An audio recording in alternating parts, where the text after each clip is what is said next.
Hey everyone, it's Martin, and welcome to this edition of the Sales Vault. Now, I was chatting with a client today about rejection, and it took me back to the first major sales rejection that I had, and it would have been probably around 1984, 85. I'd been working in the golf industry for quite some time, and the boss at the time said to me, "Hey Martin," and we worked for a stock and station company. He said to me that no rep has really visited the dairy farms within 50 kilometers of Hamilton. This is in New Zealand. So we want you to go do that.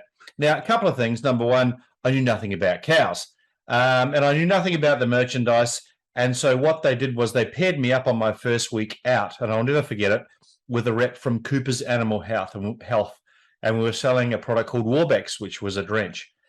And we walked into the very first farm gate, very first call. And I knocked on the door, and I had my Wrightson uniform, which is a nice blue shirt, dressed appropriately. And the door opened, and this elderly lady answered the door, and she took one look at me.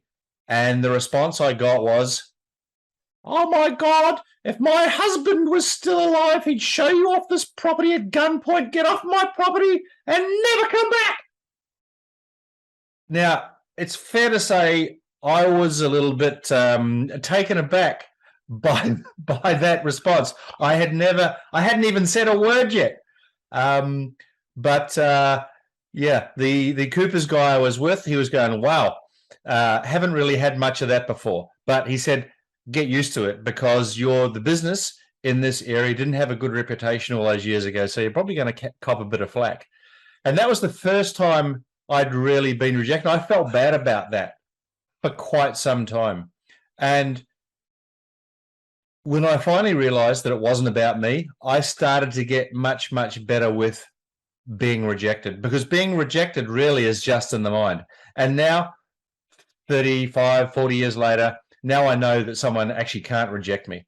And I've known that for quite some time, but rejection and the fear of rejection is something that a lot of salespeople have a challenge with.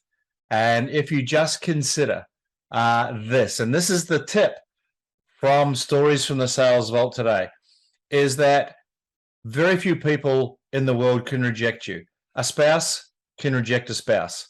A parent can reject a child.